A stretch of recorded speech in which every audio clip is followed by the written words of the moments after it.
ഈ മരിച്ച ചന്ദ്രപ്പന് പ്രത്യേകിച്ച് ശത്രുക്കളുള്ളതായിട്ടൊന്നും അറിവില്ല. ഇയാൾക്കുള്ള ഏക കുഴപ്പം ഇയാളൊരു തികഞ്ഞ മദ്യപാനിയാണെന്നുള്ളത് മാത്രമാണ്. എന്താ സാർ എന്തെങ്കിലും എവിഡൻസ് കിട്ടിയിട്ടുണ്ടോ? അയ്യോ, ഇത് എവിഡൻസ് അല്ല. എനിക്ക് 2025 പുതിയ ഡയറി കിട്ടിയതാ. KSFB-യാണ്? അല്ല, സഹകരണ ബാങ്കിന്റെ. സാറിന് കിട്ടിയില്ലേ? എനിക്ക് കലണ്ടറും ഡയറിയും കിട്ടിയായിരുന്നു. മരിച്ച രേഖയെ ആകെ നേരിട്ട് കണ്ടിരിക്കുന്ന ഈ ചന്ദ്രപ്പൻ മാത്രമാണ്. ചന്ദ്രപ്പൻ മരിച്ചു കിടക്കുന്നത് എറണാകുളത്തെ നമ്മുടെ സ്റ്റേഷൻ പരിധിയിലും. പക്ഷേ ആസിഫ് അലി ചാലക്കുടി കിടന്ന കേസ് അന്വേഷിക്കുന്നതാണ് സിനിമയിൽ കാണിക്കുന്നത്. നമ്മളെ കാണിക്കാത്തതുകൊണ്ട് വേണമെങ്കിൽ ഈ അന്വേഷണം നമുക്ക് വേണ്ടെന്ന് നോക്കാം. വേറൊരു ഐഡിയ ഉണ്ട്.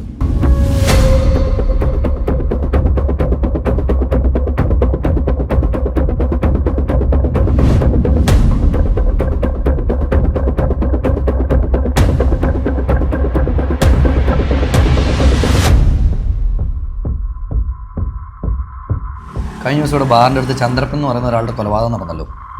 അന്നത്തെ ദിവസം ഇവിടെ എവിടെയെങ്കിലും സംശയാസ്പദമായിട്ട് ആരെങ്കിലും കണ്ടായിട്ട് ചേട്ടൻ ഓർമ്മയുണ്ടോ? SN സ്വാമിയുടെ ഓരോ കഥയ്ക്കും പോലീസ് ഇവിടെ ഒന്ന് അന്വേഷിക്കാറുള്ളതാണ്. നിങ്ങളുടെ റൈറ്റർ ആരാ? ഞങ്ങൾ ഈ ജോൺ മന്ത്രിക്കിൻ്റെ ആൾക്കാരാ. ഇവിടെ ഈ തിരക്കിനിടയ്ക്ക് ആണെന്ന് ശ്രദ്ധിക്കാൻ സമയമില്ല സാർമാർ.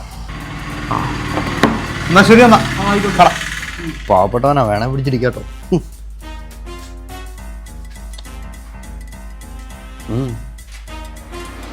സാറേ, ഇത് ജനുവരി 9-10 ദിവസങ്ങളിലായിട്ട് ഏകദേശം 6:48-20 ആയപ്പോഴത്തേക്കും ആ ബാറിൻ്റെ പരിസരത്ത് ഞാൻ 4 ചെറുപ്പക്കാർ യുവാക്കളെ കണ്ടിരുന്നു.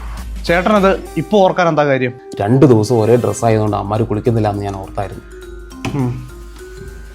എങ്കിലേ സെപ്റ്റംബർ 12 ചച്ചു എന്ന് പറയുന്ന ഒരു പെരട്ട ചക്കൻ ഈ വഴിക്ക് ഞാൻ പോണുണ്ടായിരുന്നു. ഇതേത് കേസ്? അത് കിഷ്കിന്താകാണ്ടം, വലിയ കാര്യമൊന്നുമില്ല. അപ്പനും മോനോടെ പോലീസിനെ പറ്റിച്ചുകൊണ്ടിരിക്കുന്ന കേസാണ്. ആസിഫിൽ അന്വേഷിച്ചിട്ട് കണ്ടുപിടിക്കാത്ത കേസാണ്. എന്നിട്ട് ഈ ന്യൂ ആർട്ടിസ്റ്റ് സൈബർ സെല്ലിൽ നിന്ന് കിട്ടിയ വിവരം അനുസരിച്ച് അന്നേ ദിവസം നമ്മുടെ ലിസ്റ്റിലുള്ള ഒറ്റ ക്രിമിനൽ പോലും ബാറിൻ്റെ പരിധിയിലുള്ള ടവർ ലൊക്കേഷനിൽ വന്നിട്ടില്ല.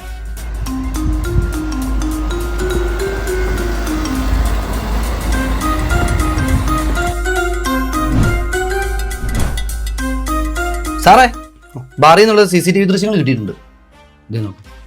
എവിടെ? ഈ ലാപ്ടോപ്പ് ഓർക്കല്ലോ. ആ ഡയറക്ടർ സാർ എന്തേ? ജോഫി സാറേ, ആ ആറിനോട് പറഞ്ഞിട്ട് ഈ ലാപ്ടോപ്പ് ഒന്ന് മാറ്റുന്നേ. അത് കുഴപ്പമില്ല, ലാപ്പിന്റെ ക്ലോസ് വരുമ്പോൾ ഗ്രീൻ മാറ്റ് ഇട്ടിക്കാം.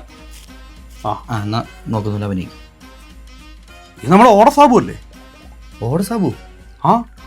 ഇവനെ ആളുകളെ തല്ലിക്കൊന്നിട്ട് ഓടെ കൊണ്ടിടുന്ന അവന്റെ രീതി. ചന്ദ്രപ്പന്റെ ബോഡി നമുക്ക് ഓടെ നില കിട്ടിയത്.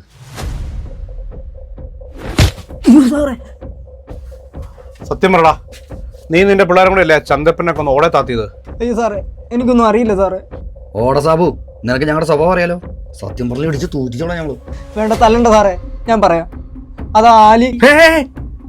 വില്ലന്റെ പേര് പറയാലടാ, സ്പോയിലർ ആയി പോവില്ലേ? OTT പോലും വന്നിട്ടില്ല. ചത്തത് ബാഹുബലിയെങ്കിൽ കൊന്നത് കട്ടപ്പ തന്നെ. അപ്പോൾ ഈ ലേഖ കൊലപാതക കേസിലെ പ്രതിയും ചന്ദ്രപ്പനെ തട്ടിയതും ഒരാൾ തന്നെ. സാറ് കാണിച്ചിട്ട് ആസിഫ് അലിയെ വിളിച്ചേ. ഹലോ, ആസിഫ് അലി അല്ലേ? നമ്മുടെ ആ ലേഖ കൊലപാതക കേസിലെ പ്രതിയില്ലേ? പുള്ളിനെ ഞങ്ങൾ അറസ്റ്റ് ചെയ്തു കേട്ടോ. പേര് പറയുന്നില്ല, സ്പോയിലർ ആയതുകൊണ്ട്. ആ കഥയിൽ തന്നെയുള്ള ചന്ദ്രപ്പനല്ലേ ഓടെ മരിച്ചു കിടന്നത്, കണ്ടിട്ട് താൻ മൈൻഡ് ചെയ്യാതെ പോയത്? ചന്ദ്രപ്പനെ തട്ടിയതും ലവളെ തട്ടിയതും ഇവനാ. പിന്നെ ഇപ്പം വിളിച്ചത് വേറൊന്നിനുമല്ല, ഈ പ്രതിയെ വിട്ടുതരില്ലെന്ന് പറയാൻ വേണ്ടി വിളിച്ചതാ കേട്ടോ. അങ്ങനെ ഇപ്പം ഹീറോ കളിക്കുന്ന ഇപ്പം എവിടെയാ? കന്യാകുമാരിയിലാണോ? അപ്പോൾ വിവേകാനന്ദ പാറയും സൂര്യാസ്തമയൊക്കെ കണ്ട് പതുക്കെ ഇങ്ങ് വന്നാൽ മതി. ശരി എന്നാ. അയ്യോ, മമ്മൂട്ടി ചേട്ടൻ എഴുതിയ ഫോട്ടോ ഇല്ലേ, അതെനിക്ക് കൊണ്ടുതരാൻ പറയായിരുന്നു. ഭാര്യയ്ക്ക് കൊടുക്കാൻ.